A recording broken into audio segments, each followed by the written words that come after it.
narasumber yang kedua, yaitu Dr. Julie Purwaningrum, spesialis forensik dan medico legal.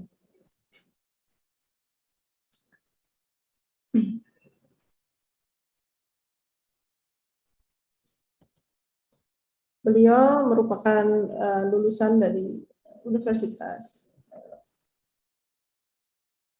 Fakultas Kedokteran Universitas Airlangga Surabaya. Kemudian menempuh pendidikan spesialis forensik dan medico legal di Fakultas Kedokteran Universitas Airlangga Surabaya.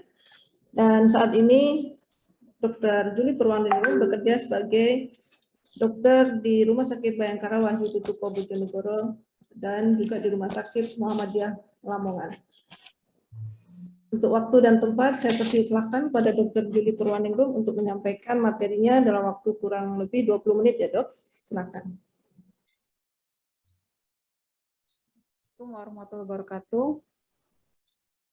Saya akan menyampaikan materi saya tentang narkoba dengan judul Antara Jeruji Besi dan Rehabilitasi untuk Penyalahgunaan Narkoba di Indonesia. Next.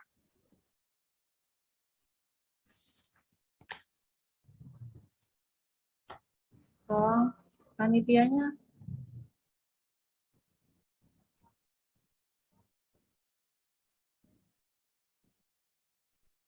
Ya, halo.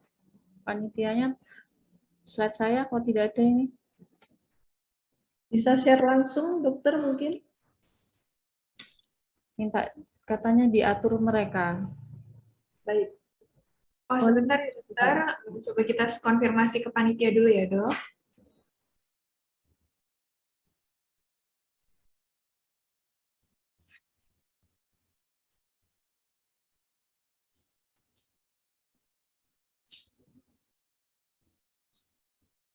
Bagaimana, bisa apa tidak?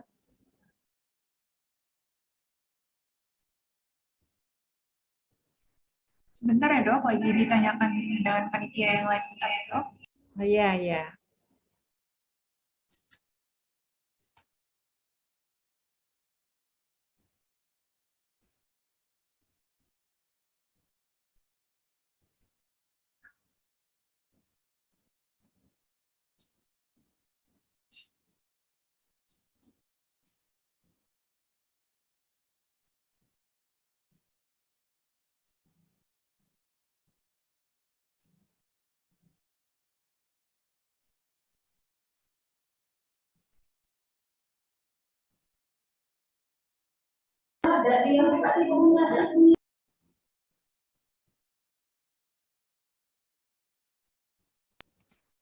Dok, izin boleh di-share ulang nggak, dok, materinya? Soalnya di chat yang sebelumnya nggak ada, dokter.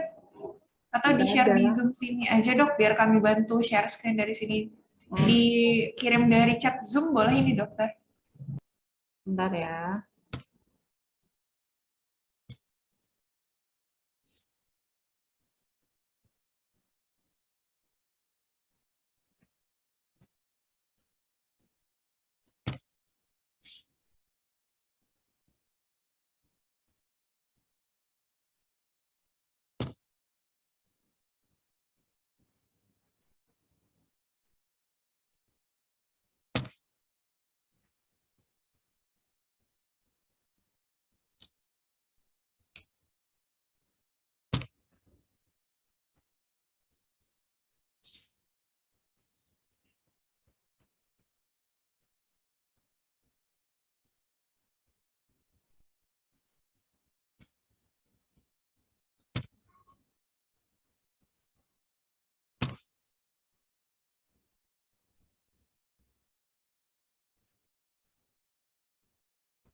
Gimana caranya? Saya kurang mengerti.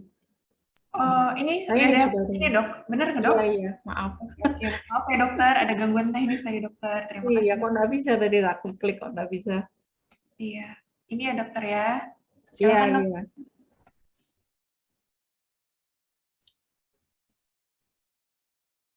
Ya, langsung aja latar belakangnya.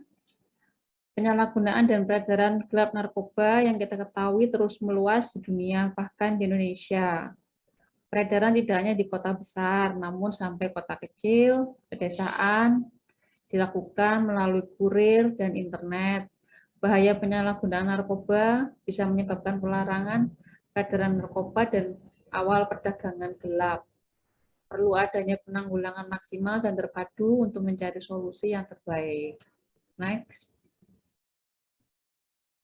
Seperti kita ketahui, proyeksi penyalahgunaan narkoba di dunia ini dari tahun 2014 sampai 2010 terus meningkat.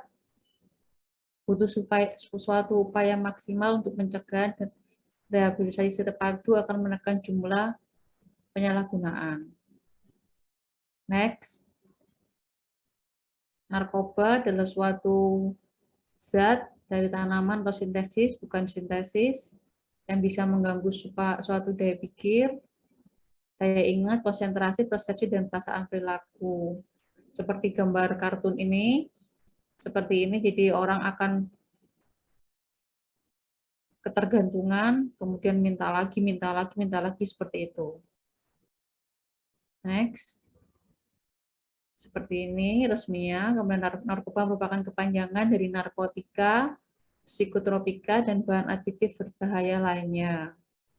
Bahan atau zat yang jika dimasukkan ke dalam tubuh manusia secara oral, dihirup maupun disuntikkan dapat mengubah pikiran, suasana hati atau perasaan dengan perilaku seseorang. Next. Ini narkoba dibagi menjadi 3, yaitu narkotika. Next.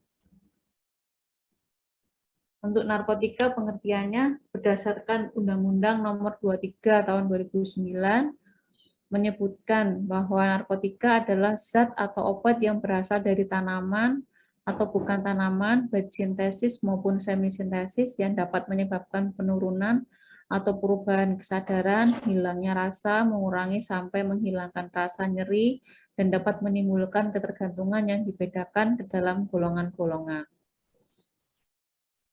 Berikut ini golongannya ada 3 golongan berdasarkan Undang-Undang Nomor 35 Tahun 2009 Pasal 6. Golongan yang pertama adalah golongan yang hanya dapat digunakan untuk tujuan pengembangan ilmu pengetahuan dan tidak bisa digunakan dalam terapi. Kemudian mempunyai potensi tinggi ketergantungan.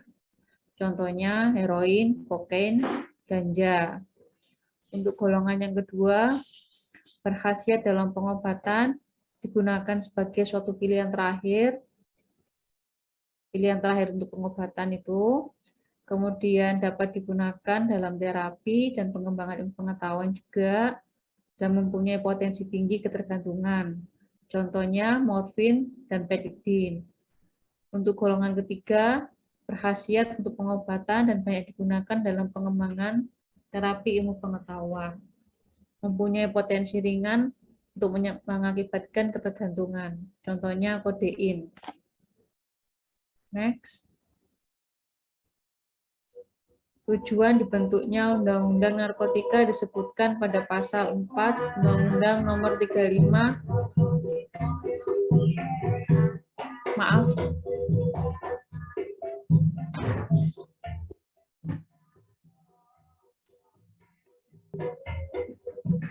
Maaf, ada gangguan sedikit.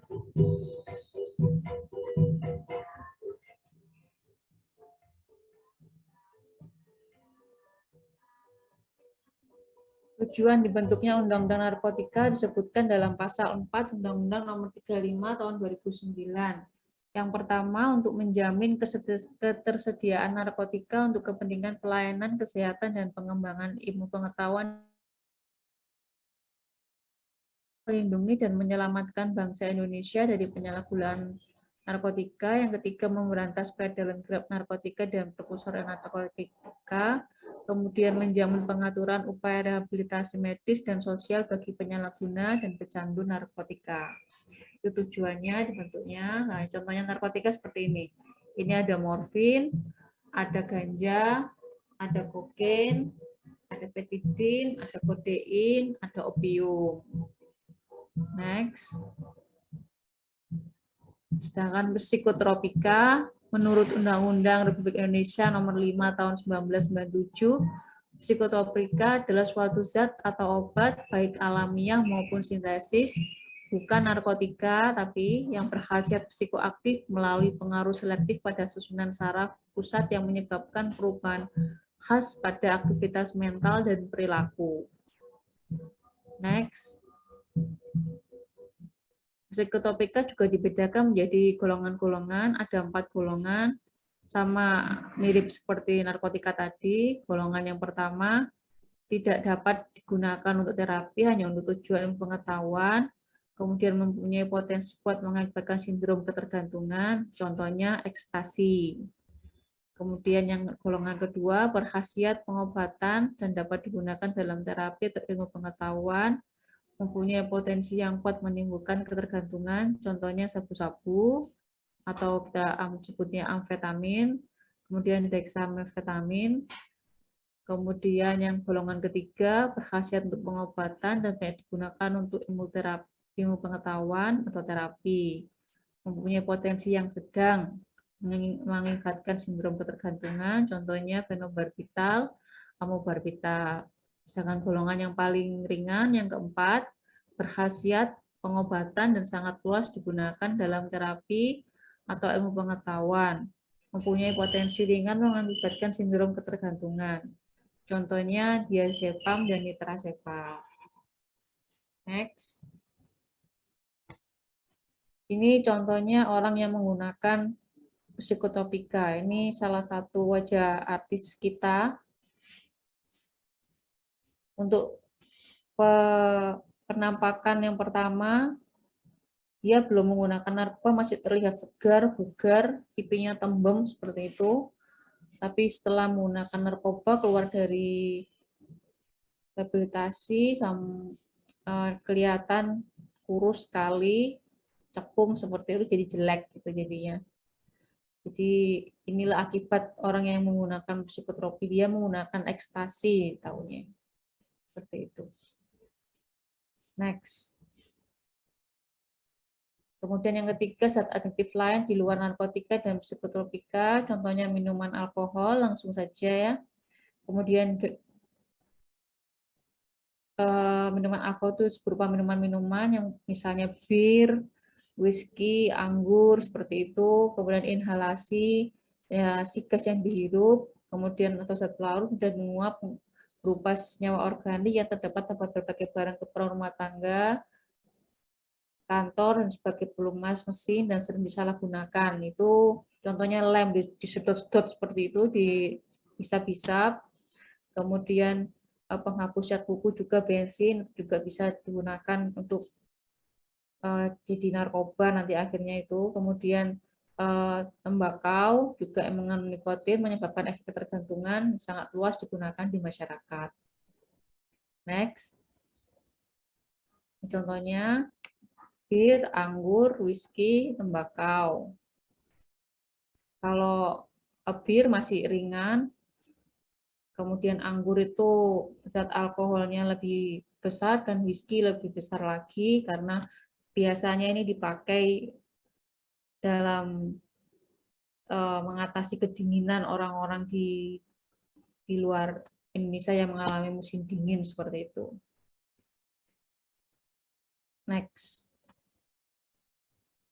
Akibat bagi penyalahgunaan narkotika, psikotropika, dan zat aktif menurut Kepmenkes nomor 422 tahun 2010 untuk narkotika mengakibatkan rusaknya susunan saraf pusat, rusaknya organ tubuh seperti hati dan ginjal, menimbulkan penyakit kulit seperti bintik-bintik merah pada kulit, kudis, dan lain-lain, melemahkan fisik, moral, dan daya pikir, cenderung melakukan penyimpangan sosial dalam masyarakat seperti dia harus berbohong, berkelahi, kemudian seks bebas, terus karena ketagihan akhirnya melakukan segala sesuatu untuk mendapatkan uang untuk membeli narkotika seperti mencuri, merampok, dan lain-lain. Next. Untuk psikotropika, Jadi efek farmakologi bisa meningkatkan daya tahan tubuh, meningkatkan kewaspadaan, menimbulkan rasa nikmat, menimbulkan khayalan menyenangkan, dan menurunkan emosi. Untuk efek samping, setelah psikotropika itu digunakan, kemudian tidak berefek lagi, biasanya menimbulkan suatu mual dan muntah, gelisah, sakit kepala, nafsu makan berkurang, denyut jantung meningkat, kejang-kejang, timbul khayalan menakutkan, jantung lemah, hipertensi, perdarahan pada otak juga bisa. Kemudian efek lain, orangnya bisa tidur berlama-lama, depresi, dan apatis terhadap lingkungannya, gangguan otak, jantung, ginjal, hati, kulit, dan kemaluan. Next. Next. Untuk minuman keras mengakibatkan kerusakan hati, jantung, pankreas, lambung, otot, kemudian pada gangguan jiwa, mengakibatkan gangguan otak dan daya ingatan, kemampuan belajar menurun, orangnya jadi mudah tersinggung, sering marah seperti itu, kemudian mengasingkan diri dari lingkungan, dan gangguan keamanan dan ketertiban masyarakat, dia jadi pengacau biasanya, menjadi lebih berani dan agresif, lalu diekspresikan dengan cara-cara yang melanggar norma. Biasanya orang yang sering minum minuman keras. Next. Hukum narkoba di Indonesia dijelaskan pada Undang-Undang Nomor 35 Tahun 2009 tentang narkotika. Kemudian yang kedua, Peraturan Pemerintah Nomor 25 Tahun 2012 tentang Institusi Penerima Wajib Lapor. Kemudian Rencana Strategis BNN tahun 2015 sampai 2019, kemudian Permendagri 21 tahun 2012 tentang P4GN, pencegahan pemberantasan gangguan narkoba seperti itu, kemudian program penyelamatan penggunaan narkoba, kemudian program bersama Menkenhum, MA, Kejaksaan Polri, Menkes, Mensos, dan BNN. Banyak narkoba di Indonesia. Next. Untuk Undang-Undang Nomor 35 Tahun 2009 telah memberikan perlakuan yang berbeda bagi pelaku penyalahgunaan narkotika.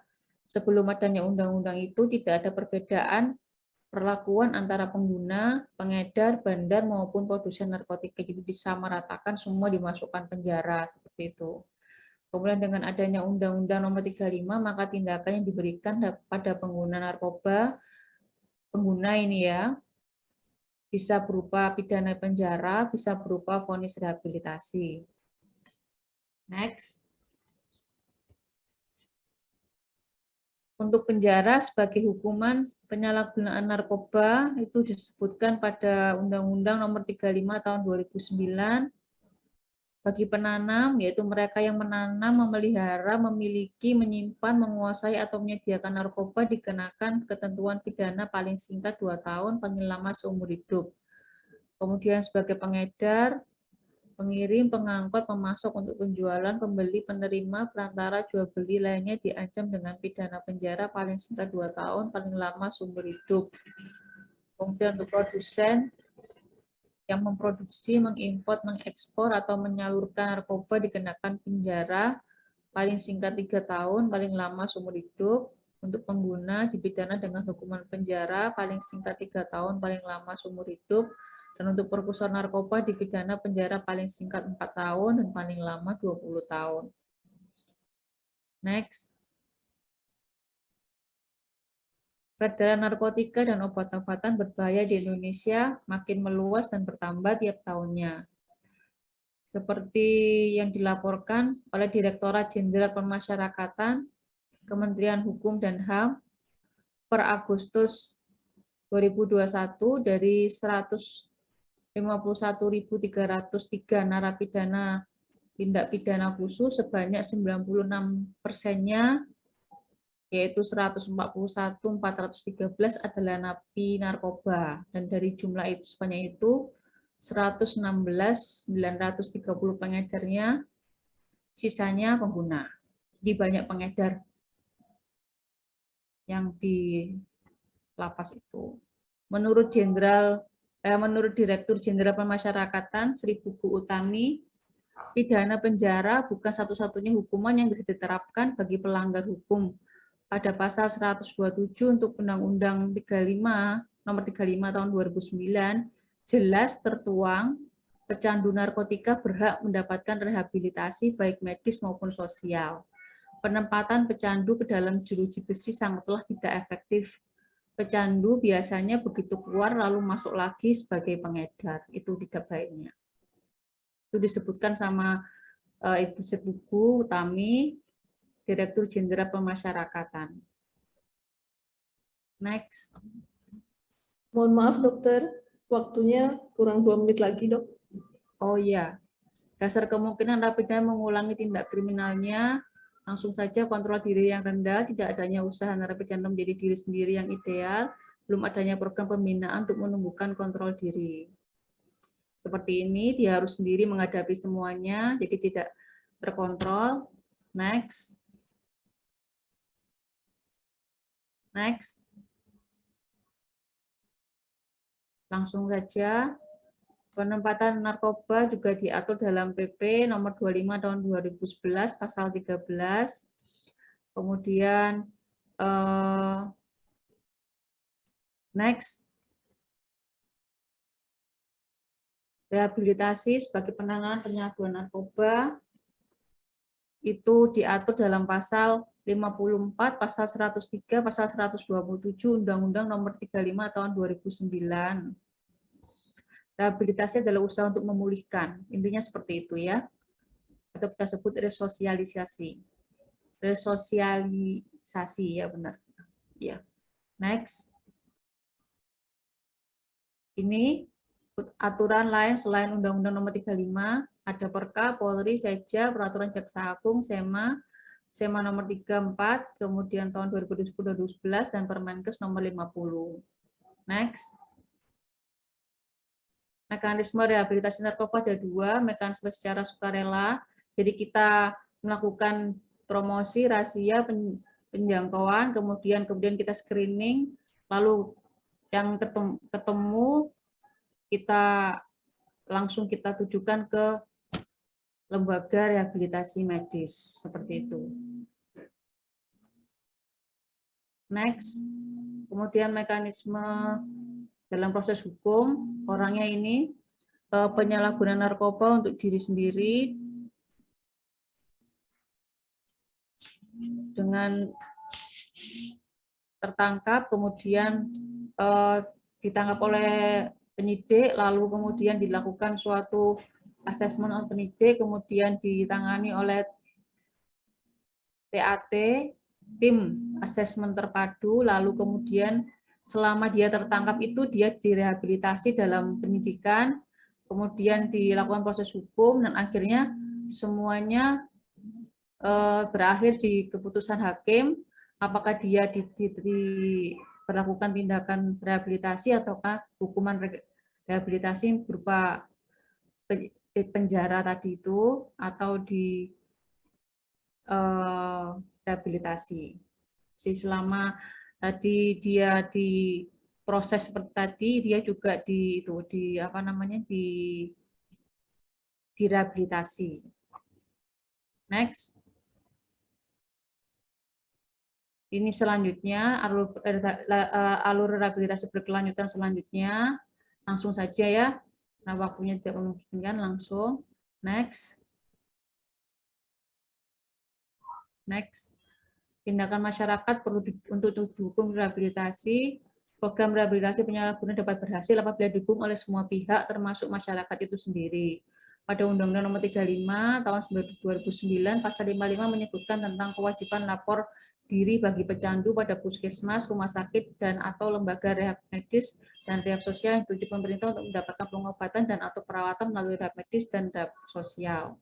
Secara lebih rinci, wajib lapor diri pecandu narkotika dituangkan dalam Peraturan Pemerintah Nomor 25 Tahun 2011 yang saya sebutkan tadi. Next. Perbedaan dampak penyalahguna yang di penjara dan direhabilitasi. Kalau di penjara, dia tidak pulih secara bagus, kemudian merugikan masa depan yang bersangkutan, keluarganya juga menderita, malu gitu, tetap mengonsumsi narkoba, orangnya biasanya kembali lagi ke lapas itu dalam bentuk pengedar, negara menghasilkan generasi yang linglung. Terus kemudian yang direhabilitasi membutuhkan waktu yang lama, mudah relapse, menguntungkan bagi yang bersangkutan dan keluarga karena pulih orangnya, negara diuntungkan, rakyatnya sehat. Dari perbedaan tersebut dapat diambil kesimpulan bahwa penanganan dengan rehabilitasi lebih baik daripada di penjara. Next. Kesimpulannya, saat ini penyalahgunaan narkoba menjadi masalah sosial di dunia, itu merusak diri sendiri, keluarga, masyarakat, dan hidup. Perbaikan bisa dilakukan dengan perawatan dan dukungan. Perdebatan antara hukuman penjara dan rehabilitasi banyak diperbincangkan di Indonesia, sehingga banyak peraturan yang dibentuk untuk mendapatkan hasil yang maksimal. Rehabilitasi didukung oleh berbagai peraturan yang telah ditetapkan untuk berbagai pihak terkait, merupakan salah satu cara perbaikan yang dilakukan untuk membentuk generasi bebas narkoba sehingga lebih baik di masa depan. Terima kasih. Assalamualaikum warahmatullahi wabarakatuh.